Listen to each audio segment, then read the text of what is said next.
70 co-presented by Amity University, India's leading private university, and Hero Honda, Desh Ki Dhadkan. This is Network 18, and you are watching CNN IBN.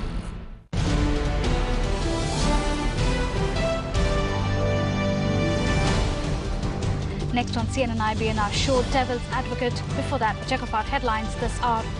In Pakistan, a teenage suicide bomber targets a mosque in Chakwal, rural Punjab, killing over 35. Prime Minister Gilani calls for an all-party dialogue on terrorism. एक communal agenda फैलाते जा रहा है हमारे देश में और अब उसको दोबारा यूपी में चला रहा है। मैं उनके खिलाफ हूँ, मैं उनसे लड़ूंगी और मैं लखनऊ के उम्मीदवार बन के आऊंगी। Nafiza Ali gets the Samajwadi Party ticket from Lucknow in place of Sanjay Dutt. She contested the last Lok Sabha elections on a Congress ticket from Bengal.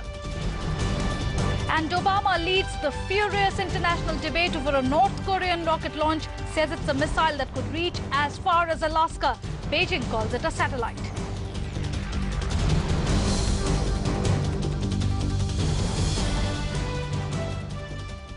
Brought to you by SL. It's time to move on.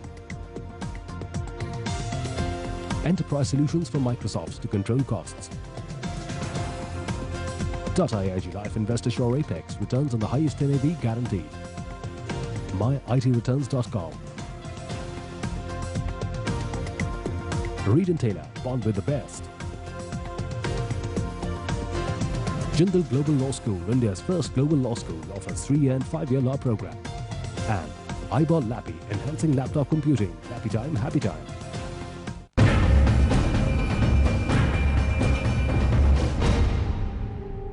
Hello and welcome to Devil's Advocate and an interview with the chief election strategist of the Bharatiya Janata Party and also one of its most important general secretaries, Arun Jaitley. Mr. Jaitley, in the last 10 or 14 days, the press has been full of stories of BJP candidates who are making hate speeches, or Jaswant Singh who's been giving money to people in his son's constituency but says he's done nothing wrong, or people like Neera Yadav who are accused of corruption but have been made members of your party, or even Manoj Pradhan, who's reported to have 7 murder cases against him, but has been made one of your party's candidates in Orissa. And people ask, is this a deliberate strategy on the part of the BJP, or is it desperation?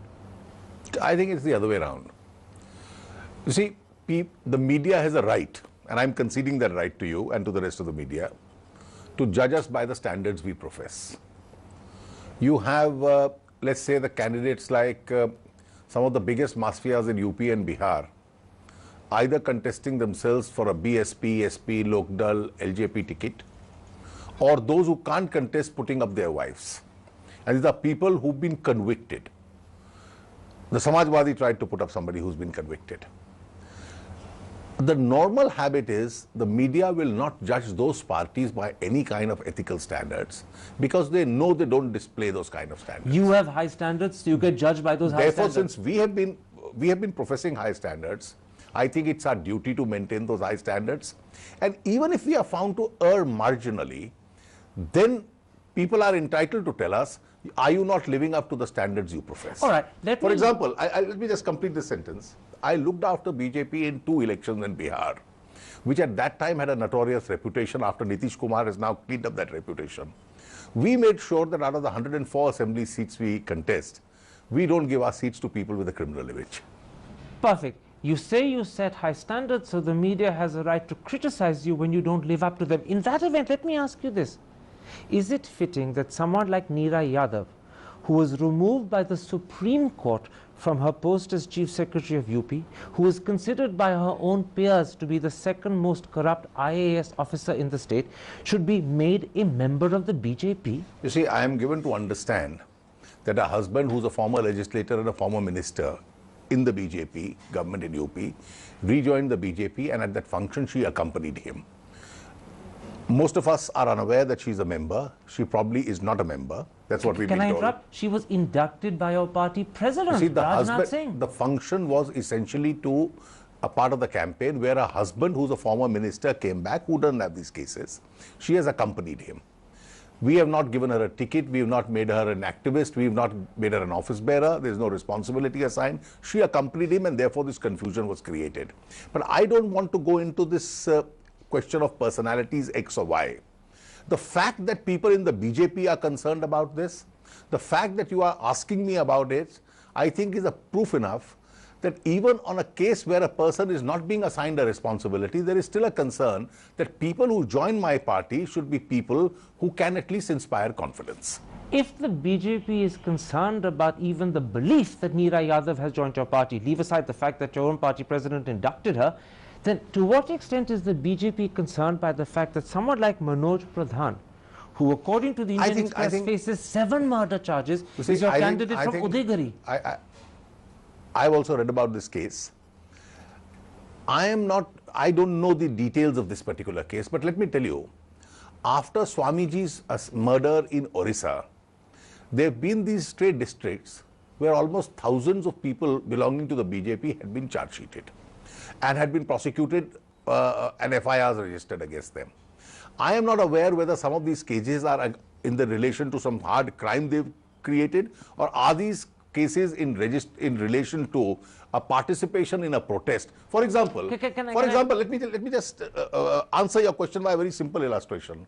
I can understand Varun Gandhi and his speech-making controversy, but the Mayawati government has put him for attempt to murder, national security. Now, surely in these 2 later cases, you won't ask me the same question in relation to these 2 later cases as you are putting it in the case of Pradhan? I'll come to Varun Gandhi in a moment's time. Let me tell you why Pradhan is an important case for the BJP to answer, because the BJP considers itself a party morally superior to others. You in fact call yourselves a party with a difference. Now, Sudha Singh, the DSP of Baligoda in Orissa, has gone on record to say that Manoj Pradhan faces 7 murder cases out of 10 charges altogether. This is something that is so well known in Orissa. For you to have chosen him is to have overlooked this. I am certainly going to find this out.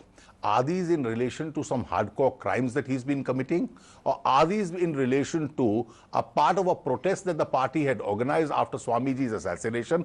And I have a lurking suspicion, I don't have material to say that, but I'll certainly check it out and get back to you in a future program, whether it's in relation to or later. All right, let's come to Mr. Jaswant Singh, a colleague of yours in the Rajya Sabha, in fact the leader of the opposition in the Rajya Sabha. When he was seen on television giving 100-rupee notes to people in his son's constituency, not only did he first say that he had done nothing wrong, but then on television he said that if the law differs, the law is to be assumed to be an ass. Well, I don't think you are being fair to Jaswant Singh ji. I'm quoting him exactly. Mr. Jaswant Singh is a man who's maintained utmost probity in public life. All that they have said is, I've read his son's statement, that this is a matter where there is a convention in Rajasthan that if somebody asks you for assistance, or there are folk dancers whom you give money after their performance, they touch your feet, this is not considered a bribery in the sense of election law. Except that after the model code of conduct has come into effect, it's his interpretation vis-a-vis the interpretation of I think the election commission, I think the election commission is going into this question. It would be best we leave it to the election commission to decide the issue. Let me put it like this. I've talked to you about Neera Yadav, I've talked to you about Manoj Pradhan, I've talked to you about Jaswant Singh. There are also elements of the BJP who've been accused, most importantly Varun Gandhi, of making hate speeches. Suddenly, the party that believes it's a party with a difference is becoming a party that has to make 100 excuses. Your moral image, just when it should be shining, is blemished. I come back to what I had said. Since we claim to be a party with a difference, you are entitled to pick up and start examining minute details and then say, well, this is one black spot on you. None of you were very deeply concerned where you had 8 ministers with a tainted record in Dr. Manmohan Singh's cabinet, and he spent the last 5 years getting the CBI to subvert each one of the 8 cases. Because Congress doesn't claim to be superior, you do. Well, I'm glad you say that. Therefore, claim. I'm glad you say that for the reason, if 8 tainted ministers had CBI subverting to remove their cases, the media is not concerned. But if there is a controversy whether somebody was giving it to a folk dancer or he was bribing a voter, this itself would be a great calamity. But I think the media also has to be a little fair to us. By and large, the BJP has maintained standards of probity in its governments, which are much better than any political party. You say by and large and you want fairness, but let me remind you that the BJP manifesto, which was launched in Delhi on Wednesday, on its cover, and Mr. Advani drew attention to this fact, itemizes 3 principles that you stand for. Right at the top, The most important is good governance. How can you deliver good governance if your officials, if your candidates, if your party members are involved in morally compromising situations? Well, if you can't be certain of the honesty of your own people, where does good governance come in? Well, I'm very glad you raised this question. It's a point of view which I have personally always expressed outside and within the party. And we have a freedom to do so.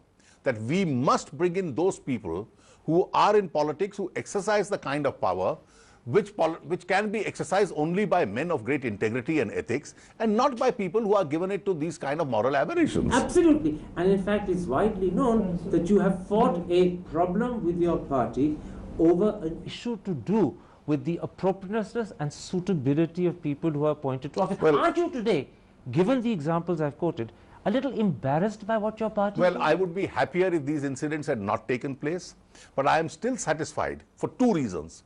One, we are a party which is democratic, where you have freedom to raise these issues and you can still be working for the campaign of the party.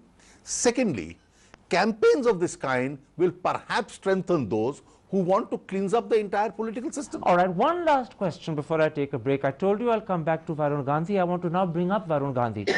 He's widely accused in the public eye of making vile and hateful comments about the Muslim community, and yet the Hindustan Times and Mail Today and perhaps other papers have quoted L.K. Advani to have equated Varun Gandhi with Atal Bihari Vajpayee and Jayaprakash Narayan. How do you explain that?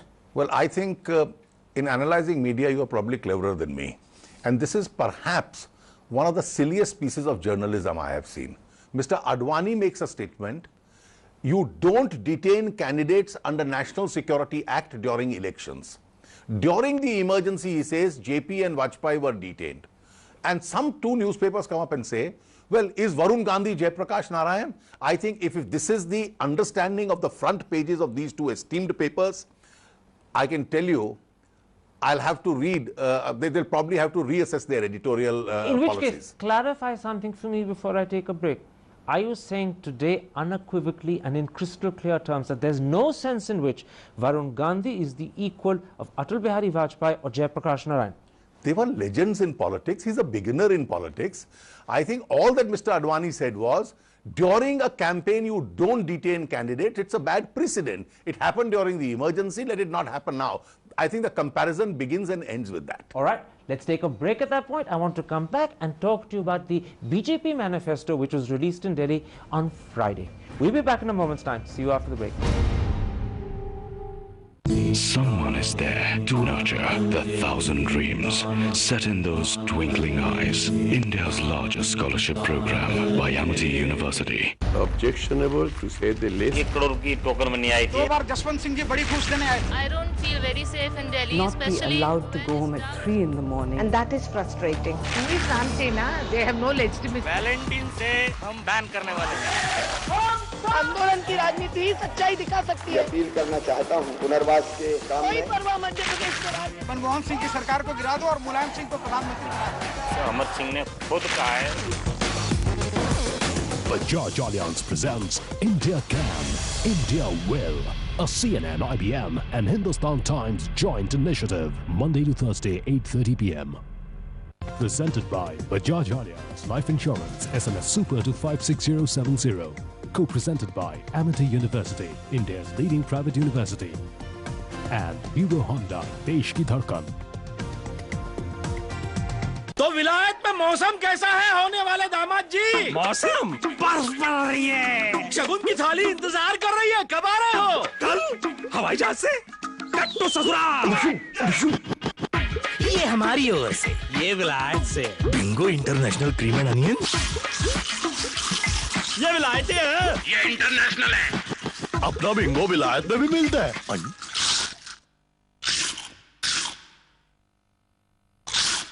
Bingo का नया international cream and onion made in India और taste इसका truly international. Passport देखो तो। Bingo, no confusion, great combination.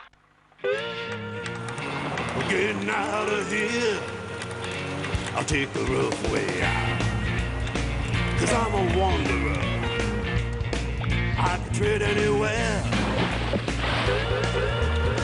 I'll take the rough way out,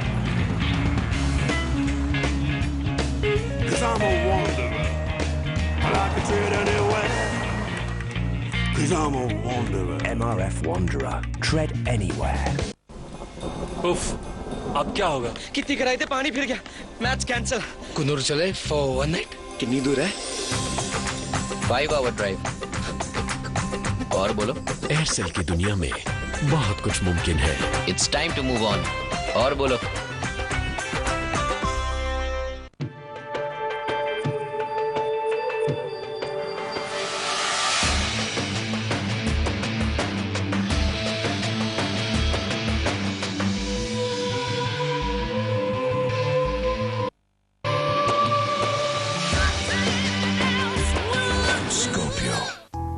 Your security is incomplete without United India. United India Insurance Company Limited. Solutions that bring back smiles real fast.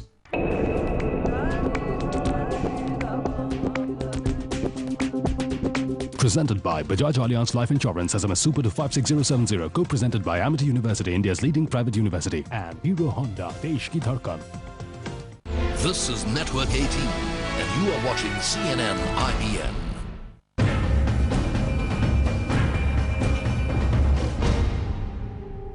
Welcome back to Devil's Advocate with the Chief Election Strategist of the BJP, General Secretary Arun Jaitley. Arun Jaitley, on Friday the BJP presented its manifesto in Delhi. It was the first manifesto the party has launched in 11 years. But in 2004, you came up with a vision statement which at the time Pramod Mahajan repeatedly in public said would last for 20 years. So which takes precedence, the manifesto launched on Friday or the vision statement? I think times change. There's no fundamental difference in the structure and the basic points of the two. Forgive me, there's a huge difference. But the requirement of the day brings about certain additionalities. Well, no, and those additionalities are brought into this manifesto. Let me take you up on that, because you see, first of all, even when times change, visions don't. But more importantly, when you say there's no fundamental difference, there is considerable difference. To give you an example, on Article 370, your manifesto says that the BJP is committed to its abrogation. Article 370 wasn't even mentioned in the vision statement. No, you see, I'll tell you. We have conventionally been releasing BJP manifestos. In 2004, we called it a vision statement. And we've also been releasing what are called agendas of governance. Normally, subject to your verifying this, normally in the agenda for governance, we mention only points of agreement like a common minimum program, which the NDA allies all agree to. But this was not an NDA document. This was the BJP vision statement. In a manifesto, a BJP manifesto or our vision statements, if you see the earlier ones also, our basic core issues of beliefs are generally mentioned, even though unless we get a majority, they may not be implementable because we go by the NDA. No, forgive me, I have to interrupt you. You say your basic core beliefs are generally mentioned. I've just pointed out to you that Article 370, which is a fundamental core belief, was ignored in the vision statement. I don't think whether you mention it or you don't mention it makes any difference, because the BJP has never given up its belief on Article 370. But you did in your vision statement of 370. I don't think BJP has ever given up these beliefs, and I'm categorically clarifying it to you today. Then let's come to your second important belief, the Universal Civil Code. In your vision statement, you said categorically that this cannot come into being unless one has a social and political consensus in its favor. I even today believe it. I even today believe it. But you may believe it, but that's not what your manifesto says today. Suddenly, let's not hair split. No, I'm not hair splitting.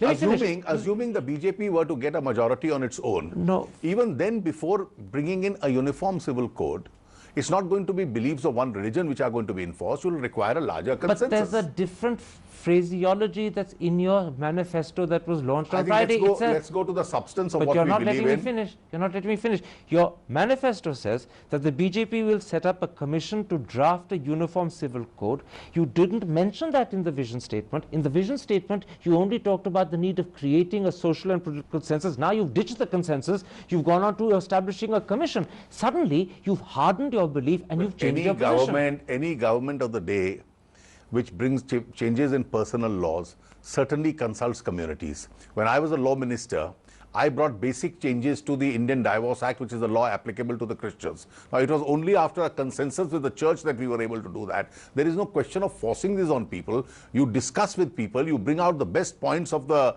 law that you require, and then you bring these about. Right, let me put it like this. The manifesto that was launched in Delhi on Friday is clearly the manifesto of an ideologically committed party. And you agree, You agree, you're nodding your head with agreement. But what Mr. Advani said on the 25th of March 2004 is very different. He said a country as vast and pluralistic as India cannot be ruled by an ideological party. So suddenly, the manifesto launched on Friday contradicts what Mr. Advani said 5 years ago. I don't think so. I think when you say that ideological parties, Mr. Advani's statement consistently has been that you take up your ideological positions, but when it comes to ruling the country, a lot of it depends on ideals and idealism. It's a statement which he has been making consistently over the last 10 years in that context. So please don't confuse that with any form of dilution of the BJP's ideology. So you know what you're saying? The ideology is okay at the manifesto level, but when it comes to ruling, it's ditched for what you call ideals and idealism. No, suddenly the ideology doesn't affect ruling. I am not saying that.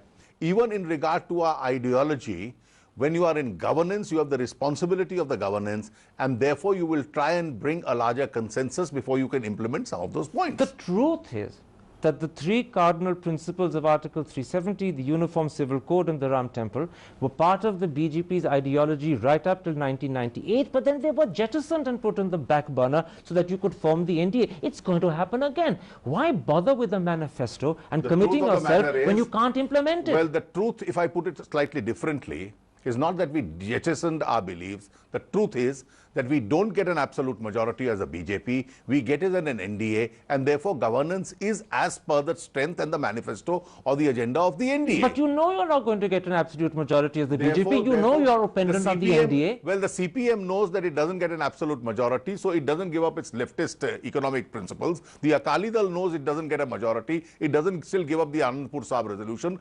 Political parties in the electorate, in the elections, don't give up their ideology. When they form a government, their agenda for governance is what is implementable, keeping in mind the structure of the government. Except for the fact you're a party with a difference. You're an honest party, you're a transparent party, one hopes. And what you're doing by this manifesto is to delude the faithful. You're convincing them of the possibility, knowing that it's impossible. An ideology represents the ideological personality and the direction of that party. If the party doesn't get a majority on its own and it forms a coalition government, it's a hard reality of politics. You can't implement what others don't accept. You will implement what the others agree to. Let me point out what Nitish Kumar said exactly a week ago on the 26th of March. He says, we want the Ayodhya issue to be solved either through talks or court decision. Your manifesto holds open the possibility of legislation. He's against it. And then he continues, there should not be anything like abrogating Article 370 or Common Civil Code. Now, as far as he's concerned, your manifesto is a no, no, no. Let me answer you clearly on all the 3 points. If you read our manifesto this time on Ayodhya, it is not different from what Nitish Kumar has said. It is almost identical to what we had said in the NDA agenda. Now, forgive me, I have to interrupt you because your manifesto on Ayodhya says the BJP will explore all possibilities, including negotiations and judicial proceedings. And all possibilities according to me, includes the possibility of legislation. I He's think excluding that is what you are trying to bring in to create a problem between me and Nitish Kumar, probably which you won't. Then what does all possibilities mean? Well, all possibilities specifies these 2 possibilities at the moment. No, it says including. Not, but we haven't mentioned. Not limited to. Well, we haven't mentioned any third possibility here. Now, let me come to the second. So that's let's not hair split. Let's come to the substance. Ayodhya, our manifesto says exactly what the NDA agenda in 2004 said. Uniform Civil Code, we've said exactly what the Constitution said we must try to do under Article 44. On Article 370, we've said exactly what the Constitution has been saying since 1950. It's a transient and temporary provision. One day it has to go. And therefore, what we say on these 2 issues, the later 2, is probably on the right side of the Constitution. The rest of the politics may think differently. In which case, why put it on the back burner to form a government? It's even more bizarre that if your position is constitutionally correct and morally correct, it's even more bizarre that you put it on the back burner. There's a logical, hard reality answer to this. I don't have a 2/3 majority to amend the Constitution. But you're casting principles to the winds to try and form a government, power before principles. I am aware of this hardcore reality. I can't do it till I have a majority in Parliament. If I go on an alliance with others, which is a reality which I am going, I have to agree on a common agenda. So very quickly, power is more important than principles? Power is more important than truth and ideology? Well, I think the reality is your strength must dictate the reality. And the strength is when you have a majority, you can probably enforce your ideas through government. If you don't have a majority, you agree on the common minimum program. The country must have governance, and that's a reality I'm sure you know. Governance at any cost. Arun Jaitley, a pleasure talking to you.